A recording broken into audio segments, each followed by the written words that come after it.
He's the most evil person I've ever met in my life. He's pure evil. There's nothing good in him. He's responsible for so many people's deaths and ruining so many people's lives. He doesn't care about anyone. He only cares about his image, his reputation, and he will gladly kill somebody. But he doesn't do it himself. He he he doesn't do the dirty work himself. He'll just get other people to do it. He doesn't care. After my uncle died, he killed one of his wives. He killed her. Everyone knows about it. The Moroccan one, because she was too.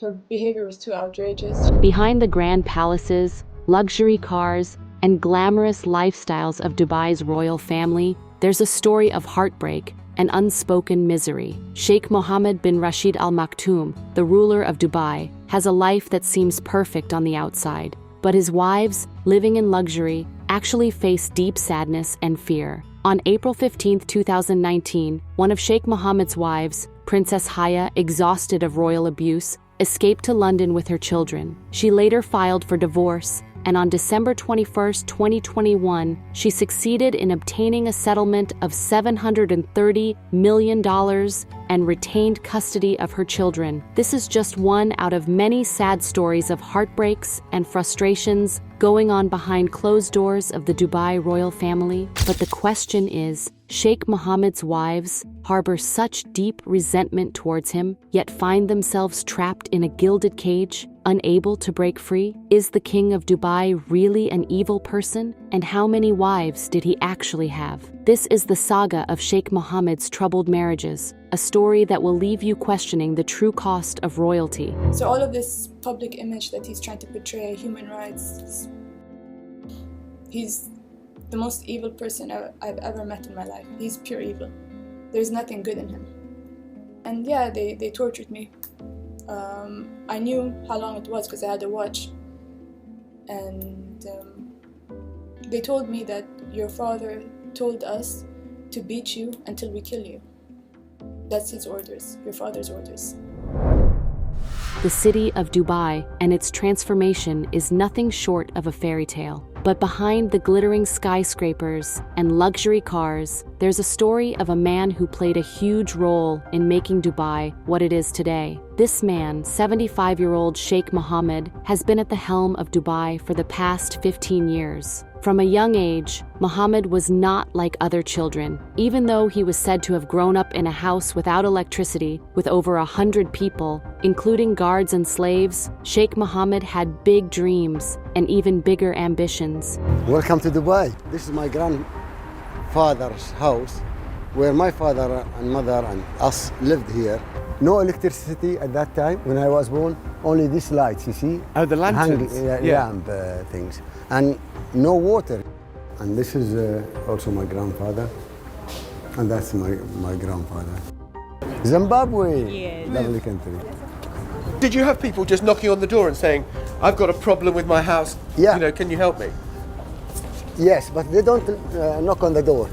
As a child, he often wandered the simple streets of Dubai, imagining a future where his city would be known around the world. Back then, Dubai was just a small fishing village. As the years went by, Mohammed's vision began to take shape as he became the ruler of Dubai after succeeding his brother, Maktoum bin Rashid Al Maktoum, in 2006. He was determined to transform the city of Dubai. One of his favorite sayings is, "I don't know the word impossible. It's not in my vocabulary. Only weak people who fear challenges use it." This mindset drove him to turn Dubai into a top destination for tourists and a hub of technology and luxury. But Mohammed's story is not just about his economic and social achievements. As a leader of one of the most luxurious and futuristic cities in the world, his personal life was equally eventful and filled with drama. His romantic entanglements were numerous, often involving multiple wives at the same time. The first significant chapter in this saga began in the 1970s. At the age of 23, Mohammed traveled to Lebanon.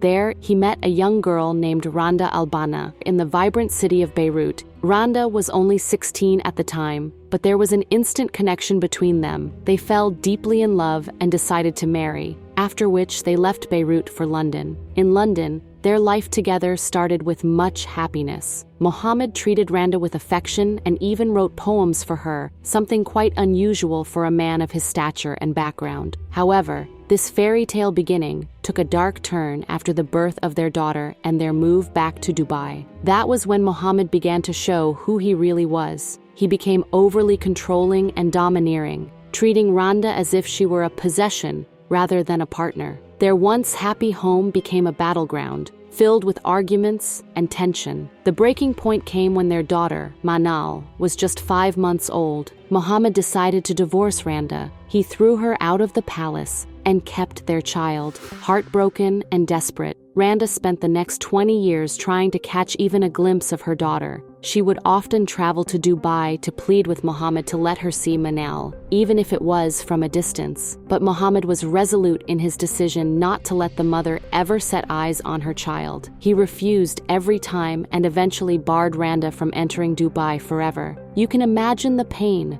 of never seeing her daughter grow with each passing year. Manal, now 46 years old, has grown up without knowing her mother's love. To date, Mohammed's ban on Randa remains strictly enforced, as she has not been allowed to come anywhere near her daughter. Now, the thing is, Mohammed's toxic behavior towards women might have started with Randa, but it surely didn't end with her. Once Randa was out of the picture, Sheikh Mohammed married and had affairs with several other women, one of whom was a German woman whose name has remained a mystery. At this time, Mohammed was yearning for a son after having 3 more girls from different women. His wish was finally granted with the birth of his 5th child, a boy named Marwan. Marwan's mother was the unknown German woman who we mentioned. This woman was not married to the sheikh. Instead, he took Marwan from her, possibly by paying her off or convincing her in some other way which we know would not be pleasant. Although Marwan was now the eldest son, he was never made the heir to his father's throne. This might have been due to his European looks, or perhaps an underlying dislike from his father. Despite this, Marwan's life was one of many privileges, but he operated in the shadows as he was not the chosen one. At the age of 30, Sheikh Mohammed married his cousin, a 17-year-old Hind al-Maktoum. Hind was different from the other wives. She shared the same cultural background as Mohammed, which helped her maintain a strong relationship with him throughout her life. She gave birth to 12 children, many of whom went on to hold significant positions in Dubai's government. Their eldest son, Rashid, was appointed the crown prince. Rashid's life, however, was cut short at the age of 33 in 2015. The official cause of death was a heart attack, but rumors suggested he struggled with drug addiction, which led to his untimely demise. Following Rashid's death, his younger brother, Hamdan, took on the role of crown prince. While Hind enjoyed a stable relationship with Mohammed, other wives were not as fortunate. An Algerian woman named Houria bore 5 children for the sheikh, but over time, Mohammed lost interest in her and eventually divorced her, but took their children away from her.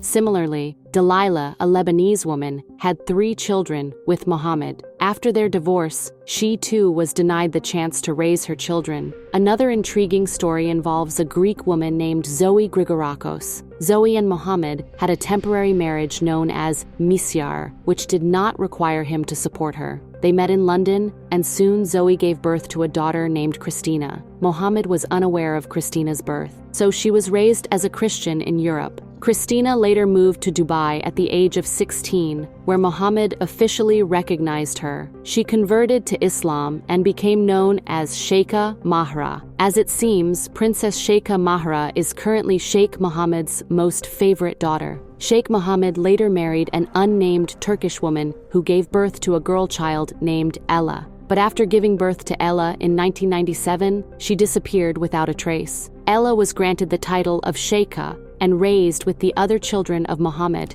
You see, not all of Mohammed's children were recognized. His son Suhail, born in December 1992, was the result of his relationship with a Lebanese woman named Paulina Abi Rached. Paulina, a devout Christian, did not convert to Islam and thus did not become an official wife. So, Paulina and her son lived outside the palace, and Mohammed didn't really care about them. Paulina reportedly tried multiple times to contact Mohammed, but he refused to acknowledge her or their son. Sheikh Mohammed eventually met his match when he married Princess Haya, who was the only woman to beat him to his game. Princess Haya, she was well aware of the fates that befell Mohammed's previous wives. So, when their relationship began to deteriorate, she took matters into her own hands. Fearing for her safety and that of her children, she fled to London. Rumors suggested she feared for her life due to an affair he was allegedly having with an English security guard. In London, she secured strong protection and filed for divorce in the High Court.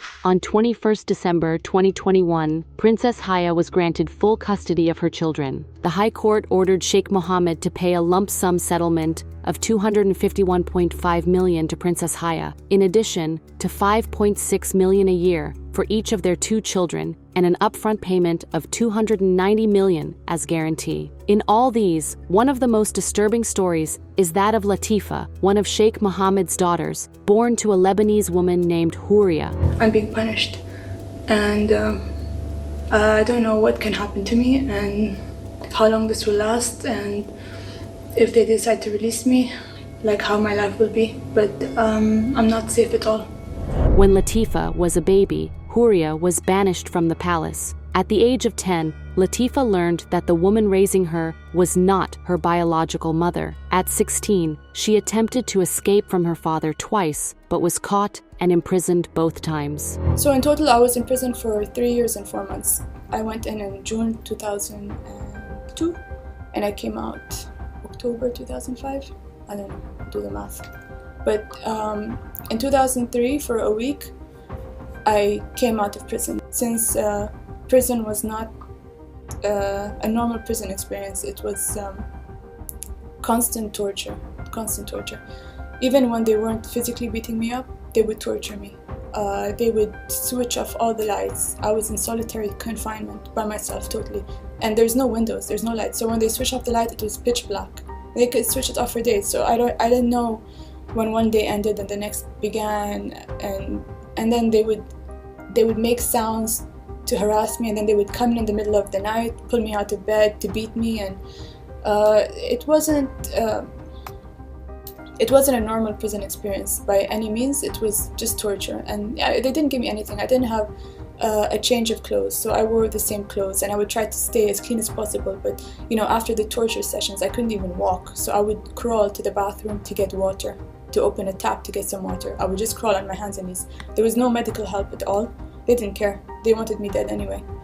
These are just the known stories of Sheikh Mohammed's marriages and children. There are likely more hidden stories, with some suggesting he had at least 3 unofficial wives. The true number of his wives and children may only be known to Sheikh Mohammed himself. So you see, Sheikh Mohammed's life is a whirlwind of power, tradition, and complex family dynamics. Each wife and child has a unique story, contributing to the rich and sometimes tragic history of Dubai's ruling family. While some of his wives and children found favor and stability around him, others faced abandonment and struggle, painting a vivid picture of the reality of life behind the palace walls for some royalties. Judging by what you have seen in the video and other things you might know about him, what kind of a person do you think the leader of Dubai, Sheikh Mohammed, is? Please feel free to share your thoughts on this case with us in the comments. And if you have enjoyed this video, please give it a thumbs up and subscribe to our channel for more content like this.